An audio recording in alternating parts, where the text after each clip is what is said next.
kunin lang natin yung LCM both side.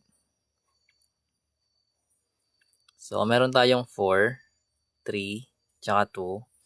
Pag in-skip count mo silang tatlo, ano yung unang number na tatamaan nila? So, basically, yun is 12, di ba? So, lagay natin yung 12 sa dulo, kabilaan. Then, kada term, i-divide, then multiply natin sa numerator. Or multiply natin kada terms. So, for example, eto. 12 times 2x minus 3 all over 4. Wherein, mas maganda, i-divide mo muna. So, 12 divide 4, magiging 3. Then, kakopy mo yung numerator. Remember, i-multiply mo yun, no?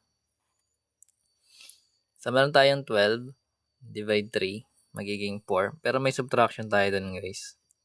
So, copy natin yung 4. Then, yung x minus 1. Then, sa kabila, yung 1 half times 12, magiging 6 na.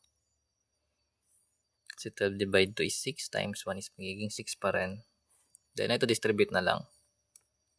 So, yung 3 times 2x magiging 6x minus 9. Distribute.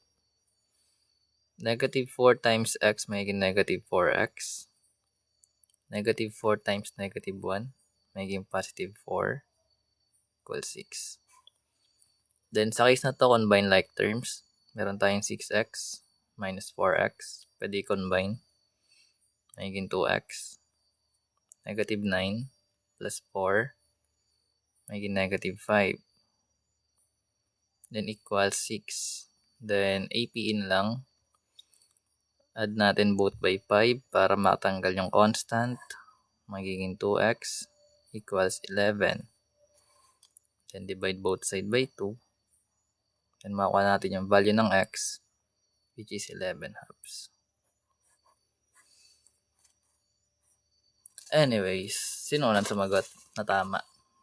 Tingnan natin yan, boy. Sino ang unang nakasagot? 11 over 2. Si Ki. Galing mo, Ki, ah. Hawak mang susi.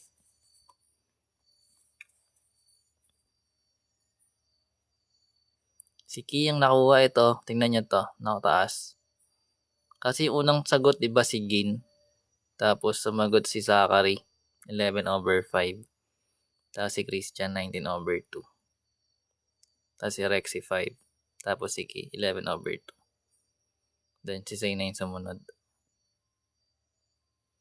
Pero check nyo. Tara yung lumabas sa akin eh. Okay lang yan, Zay. Nangyayari talaga yan. No? So that is 11 over 2.